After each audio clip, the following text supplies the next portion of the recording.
Bismillahirrahmanirrahim. Assalamualaikum warahmatullahi wabarakatuh. Selamat Waalaikumsalam. pagi dan salam sejahtera bagi kita semua. Yang terhormat, Bapak Bobi Asukmajaya Raharjo, selaku dosen pengampu mata kuliah struktur kayu. Kami dari kelompok 1 akan mempresentasikan hasil kerja kelompok kami mengenai sifat dan karakteristik kayu jati, meranti, merbau, dan bangkirai. Next. Yang pertama yaitu penjelasan mengenai kayu jati. Jadi, kayu jati adalah sejenis kelompok pohon penghasil kayu bermutu tinggi, pohon besar berbatang lurus dapat tumbuh mencapai 50 sampai 70 meter. Nah, di sini kita tahu bahwa kayu jati itu bisa tumbuh lumayan tinggi. Terus untuk daunnya itu berdaun besar yang luruh di musim kemarau. Karakteristik dari kayu jati yang paling dikenal orang adalah karena keawetannya dan daya tahannya terhadap perubahan cuaca dibanding dengan jenis kayu lain. Selain itu pula, karakteristik serat dan warnanya memiliki ciri khas tersendiri. Oleh karena itu, harga kayu jati relatif mahal. Jadi di sini itu kayak misal dari mebel-mebel itu menyarankan itu untuk kayu jati karena dilihat dari keawetannya dan daya tahannya serta juga motifnya itu juga lumayan bagus. Next. Yang pertama yaitu pohon, mengenai pohon. Tinggi pohon mencapai 50 hingga 70 meter persegi yang kurang lebih seperti yang kita jelaskan tadi. Dengan diameter 1,2 meter, umur pohon jati yang ideal untuk mendapatkan kualitas terbaik di atas 40 tahun. Jadi untuk kita memainan pohon jatinya itu lumayan lama, teman-teman. Ada sekitar 40 tahun. Terus untuk yang kedua dilihat dari warna kayu. Nah, di sini warna kayu ini dapat kita lihat di gambar itu warnanya itu coklat dan emas gelap pada kayu terasnya atau bagian luarnya. Terus dari bagian kayu gubal itu berwarna krem atau bahan putih kecoklatan atau bahkan putih kecoklatan. Dan kayu jati ini memiliki serat dan tekstur yang indah, lumayan indah, seperti ada di gambar tersebut. Jadi untuk kayu jati ini tidak perlu dicat, bisa kita langsung warna alami pun juga tetap bagus. Lalu untuk kekuatan dari kayu jati ini tersendiri itu memiliki kelas awet 1 dengan karakteristik khusus yang dimiliki kayu jati, yaitu kandungan minyak pada kayu jati dapat membuat tahan yang kuat terhadap jamur. Jadi ini tahan dan kuat terhadap jamur serta tahan terhadap busuk karena udara lembab atau serangan serangga. Seperti yang ada di tabel mungkin untuk lebih jelasnya dapat baca sendiri itu menurut PPKI. Diambil dari PPKI. Next. Nah, terus selanjutnya itu ada pengaplikasian dari kayu jati, yaitu yang pertama itu kayu jati itu dapat digunakan sebagai rumah tinggal, misal digunakan sebagai pintu, jendela, tiang rumah atau kolom ya biasanya kita menyebutnya. Terus ada juga atap, tangga dan lain-lain. Masih banyak komponen dari rumah tinggal yang menggunakan kayu jati karena di sini itu kan kita tahu kayu jati itu berbahan kuat, awet dan teksturnya juga bagus. Terus di sini juga ada kayu jati dapat digunakan untuk membuat rangka konstruksi jembatan seperti gambar yang ada di layar itu. Jadi kayu jati ini juga kuat, lumayan kuat juga untuk jadi jembatan. Terus yang ketiga itu kayu jati itu dapat digunakan untuk dekorasi outdoor. Seperti di gambar itu dapat kita lihat betapa indahnya kursi dan meja di sana, dan karena juga menyambung dari wilayah sekitar itu alami. Sebenarnya untuk pengaplikasian kayu jati itu ada banyak sekali, seperti bisa dijadikan kapal laut, terus juga minyak kayu jatinya itu juga bisa digunakan untuk pelumas dan lain-lain. Terus kayak daunnya juga bisa digunakan untuk bungkus makanan mungkin di daerah Jawa, di daerah saya juga, di daerah Tulungagung juga seperti itu. Dan masih banyak lah yang lainnya. Next. Nah, selanjutnya kita akan membahas dari keunggulan kayu jati. Yang pertama itu ada kuat dan tahan lama. Nah, seperti kita ketahui tidak diragukan lagi untuk kayu jati itu kuat dan tahan lama. Terus untuk yang kedua itu tahan terhadap cuaca apapun. Nah, makanya kayu jati ini walaupun kita taruh di bagian luar mengenai musim, baik itu musim panas, hujan, maupun salju mungkin kalau di Indonesia nggak ada, di luar negeri. Nah, itu bisa masih tahan daripada kayu-kayu yang lain. Terus memiliki serat yang cantik seperti gambar tadi, seratnya itu alami, bisa bagus. Terus tahan terhadap hama dan tidak mudah berjamur. Nah, ini bandingannya dengan pohon-pohon lainnya, itu masih kuat lebih kuat eh, pohon jati, teman-teman. Terus untuk selanjutnya itu eh, tidak mudah menyusut atau ngulet. Nah, tidak mudah menyusut atau ngulet. Terus selanjutnya itu ada juga, selain keunggulan itu pasti ada kelemahan. Dari banyaknya keunggulan dari kayu jati pasti ada kelemahan. Yang pertama itu ya kita ketahui pasti kualitas yang bagus pasti juga membawa harga yang mahal. Jadi kayu jati ini harganya relatif mahal. Terus tidak cocok buat duko karena kayu jati ini memiliki pori-pori yang lumayan besar untuk cat duko maksudnya. Terus yang ketiga itu memiliki gudal yang besar. Nah, next. Nah, untuk selanjutnya kita akan membahas tentang perawatan daripada kayu jati itu sendiri ini. Jadi di kayu jati ini memiliki perawatan. Yang pertama itu menghindarkan perabot kayu jati dari sinar matahari langsung. Jadi jangan langsung uh, ditaruh di depan rumah, atau kalau bisa itu ditaruh yang agak redup dari sinar matahari supaya juga dari perabotnya itu bisa lebih tahan lama. Terus beri jarak dengan dinding. Nah, misal jarak ini kita kasih space, misalkan kita menaruh meja atau apa, itu kasih space katakanlah 5-10 cm. Terus bersihkan dengan cairan pembersih khusus. Jadi di sini itu kayu jati kalau bisa itu kita bersihkan lah, agar kualitasnya juga terjangkau, terjaga, dan juga kayak dari teksturnya itu tidak rusak. Terus memoles dengan teh hitam.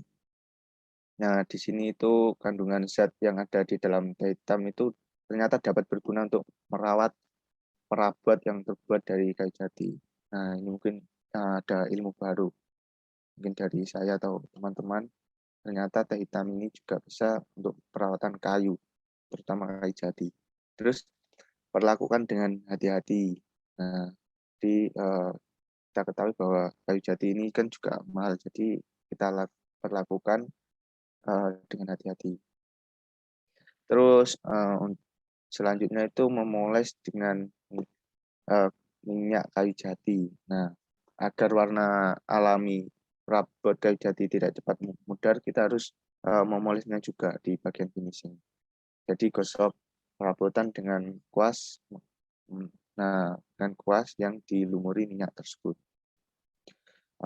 Next, mungkin itu saja dari penjelasan kayu jati. Selanjutnya akan dijelaskan oleh teman saya, Habib Alder. Baik, terima kasih. Saya Ahmad Habib Aluda, saya akan menjelaskan tentang kayu meranti. Umumnya kayu meranti digunakan sebagai bahan baku konstruksi. Nah, kayak reng, kayak usuk, dan sebagainya. Dan furnitur, dan bahan dasar furnitur. Nah, itu kayak buat kursi, meja juga bisa. Dan warna meranti menandakan usia dari kayu. Jadi semakin gelap warnanya, semakin tua usianya. Berarti mutunya semakin baik. Selanjutnya untuk jenis-jenisnya, kayu meranti dibagi menjadi 3. Nah, yang pertama ada meranti merah, yang kedua ada meranti putih, dan yang terakhir ada meranti kuning. Next.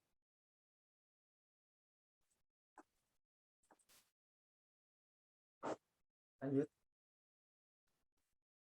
Sifat dan karakteristik kayu meranti merah. Untuk pohonnya, meranti merah umumnya tumbuh hingga ketinggian 5 meter dengan diameter 100 cm atau 1 meter. Dari batang bebas cabang sekitar 30 meter. Untuk warna dan seratnya, karakteristik kayu ini memiliki warna agak gelap kemerahan sesuai dengan jenisnya ya. Untuk warna merah ya berarti merah gitu. Serta coklat keunguan. Jadi untuk warnanya ini merah coklat keunguan ya. Untuk jenis meranti merah memiliki akar dengan daya tahan yang baik sehingga baik terhadap pembusukan. Jadi kayu ini kuat, akarnya kuat, jadi mudah diberdayakan, sehingga tidak mudah terserang oleh hama. Nah, oleh karena itu tidak mudah terserang oleh hama. Untuk kekuatan mutunya, untuk kayu meranti merah itu kelas kuatnya berada di kelas 2 sampai 4, kemudian kelas awetnya 2 sampai 3. Untuk meranti merah sendiri itu berasal dari daerah Sumatera, Kalimantan, dan Maluku. Jadi kayu meranti bukan dari daerah Jawa ya. Next. Sifat dan karakteristik kayu meranti putih. Untuk pohonnya, ciri dari pohon meranti putih adalah batangnya yang lurus, silindris, dan berbanding setinggi 3,5 meter dari permukaan tanah. Pohonnya tumbuh setinggi 12 meter hingga 55 meter dengan diameter 180 cm dan batang bebas cabang 8 meter sampai 37 meter. Untuk warna dan seratnya, kayu meranti putih memiliki warna putih kekuningan. Tekstur kayu meranti putih lebih halus daripada kayu meranti merah dan terlihat licin meski memiliki permukaan yang sedikit kasar. Untuk kuat mutu, yakni untuk kelas kuat pada meranti putih berada di kelas kuat 2 sampai 4, kemudian kelas awetnya 2 sampai 3. Itu berdasarkan PKKI tahun 1961. Yang tadi juga dari PKKI 1961 ya. Selanjutnya, sifat dan karakteristik kayu meranti kuning. Untuk pohonnya, jenis pohon meranti kuning dapat tumbuh sekitar 20 meter. Wah, tinggi banget ya, 20 meter. Hingga 60 meter loh, dengan diameter 150 cm. Bisa dibayangkan ya, tingginya seperti apa. Dan batang bebas cabang 10 meter hingga 45 meter. Bentuk batangnya silindris, lurus, berbaris 3 meter hingga 6,5 meter dan dari permukaan tanah. Nah, untuk ketahanannya, kayu meranti kuning juga mudah mengalami pembusukan dan terserang serangga dibandingkan dengan kayu meranti merah. Karena apa kok mudah diserang serangga? Dikarenakan warnanya yang terang, nggak warna saja, dan memiliki pori-pori yang sangat besar. Nah, karena pori-porinya sangat besar, kayu meranti kuning ini memerlukan usaha ekstra untuk buat kayak furnitur, butuh kayak perlu diremplas dulu atau di dan lain-lain lah, tukang yang lebih tahu. Kemudian warna dan serat. Karakteristik kayu meranti kuning memiliki tekstur yang paling kasar dibandingkan dengan kayu meranti merah dan kayu meranti putih.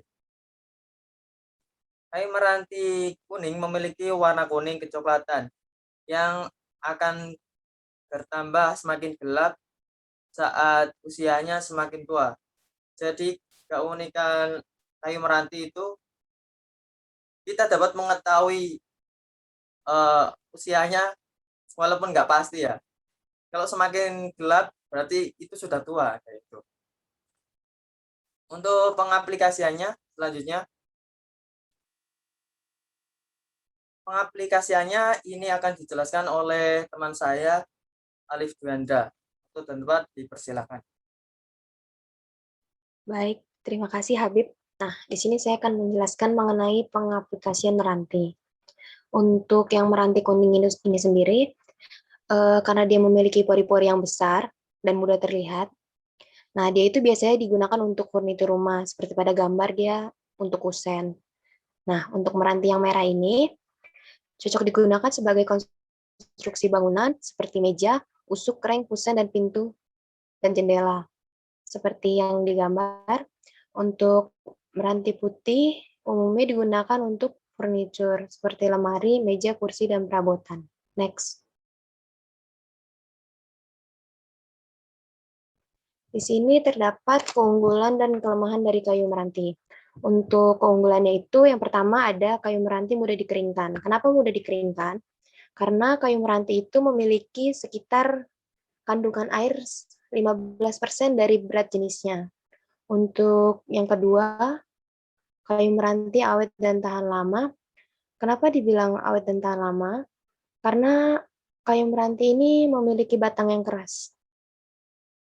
Dan untuk yang ketiga, kayu meranti kuat dan anti rayap. Untuk yang dimaksud anti rayap ini karena tadi itu batangnya memiliki batang yang keras, jadi dia itu anti rayap. Untuk yang keempat, kayu meranti cocok untuk sebagai bahan konstruksi bangunan. Ya, poin dari 4 ini karena poin yang 2 juga. Untuk kelemahannya sendiri, memiliki tekstur yang kasar, tidak terlalu awet, dan harganya yang mahal. Next. Untuk di sini terdapat perawatan untuk kayu meranti. Yang pertama ada merendam kayu di sungai untuk mengeluarkan zat-zat di dalam kayu itu sendiri. Yang kedua untuk merendam kayu di kolam. Ini biasanya merendam kayu di kolam ini ditambahkan beberapa zat agar kayu menjadi lebih awet. Yang ketiga ada campuran oli dan solar. Yang keempat ada teknik pengasapan kayu. Yang kelima mengecat kayu. Dan yang keenam pengawetan kayu dengan vakum. Next.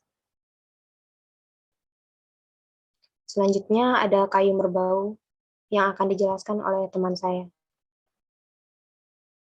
Baik, terima kasih. Di sini saya akan menjelaskan tentang kayu merbau. Salah satu jenis kayu yang populer dan juga banyak ditemukan di daerah tropis adalah kayu merbau. Kayu merbau tergolong kayu yang kualitasnya bagus dan juga memiliki serat yang indah. Hal ini menjadikan kayu merbau sebagai salah satu komoditi yang diminati.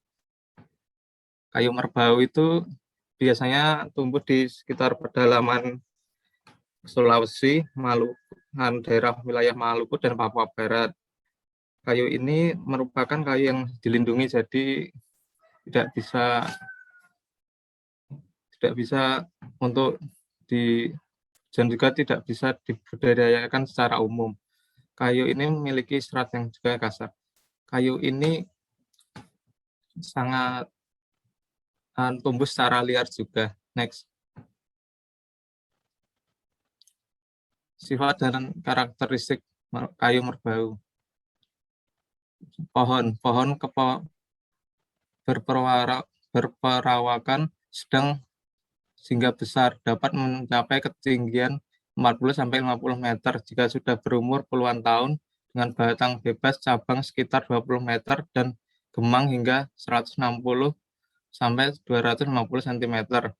Warna dan serat kayu merbau memiliki warna hitam mengkilap kecoklat-coklatan, tekstur yang halus, dan memiliki serat yang permukaannya licin, padat, dan cukup keras. Memiliki dua jenis serat, yaitu serat keras serat lurus dan kayu keras serat melintang. Yang kiri merupakan kayu merbau serat lurus yang searah atau semua serat itu searah ke atas.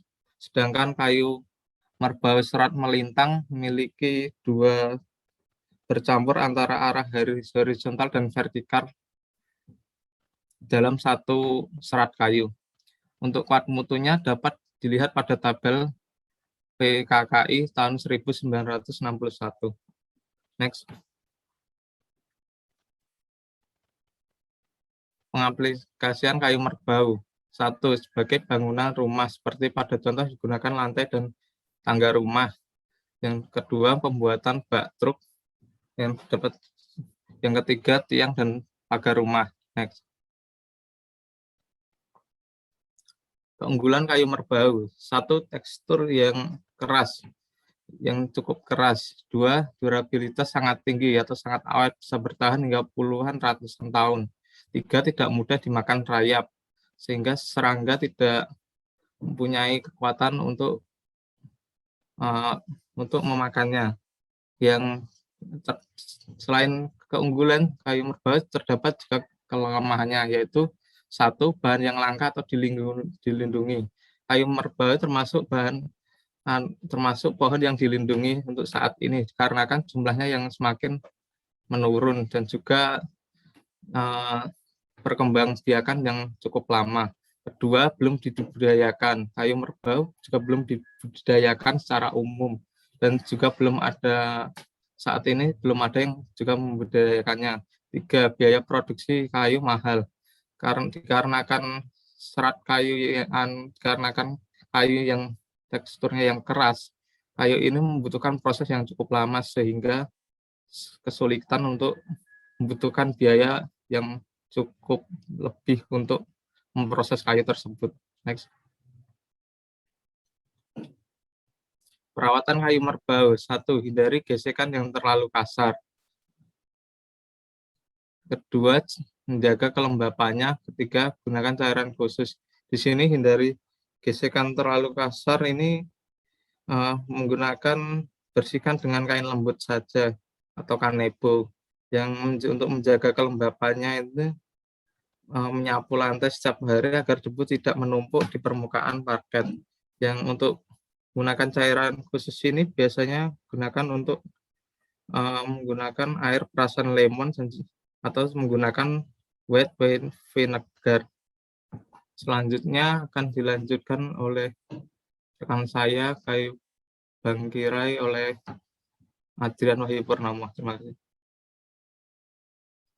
Baik, terima kasih. Sekarang penjelasan dari kayu bengkirai. Kayu bengkirai kerap disebut juga dengan nama yellow balau atau jenis kayu yang banyak ditemukan di kawasan hutan tropis seperti Kalimantan dan beberapanya berada di wilayah Filipina dan Malaysia. Fakta lainnya, kayu benggirai juga dapat tumbuh hingga 40 meter dengan diameter mencapai 120 cm.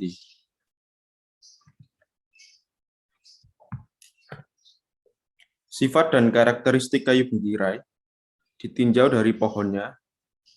Faktanya, kayu benggirai dapat tumbuh hingga 40 meter dengan diameter 120 cm, memiliki karakter padat dengan warna khas kuning kecoklatan. Jika ditinjau dari warna dan serat kayunya, kayu benggirai memiliki warna kuning kecoklatan sehingga menimbulkan kesan natural, casual, dan tidak berlebihan.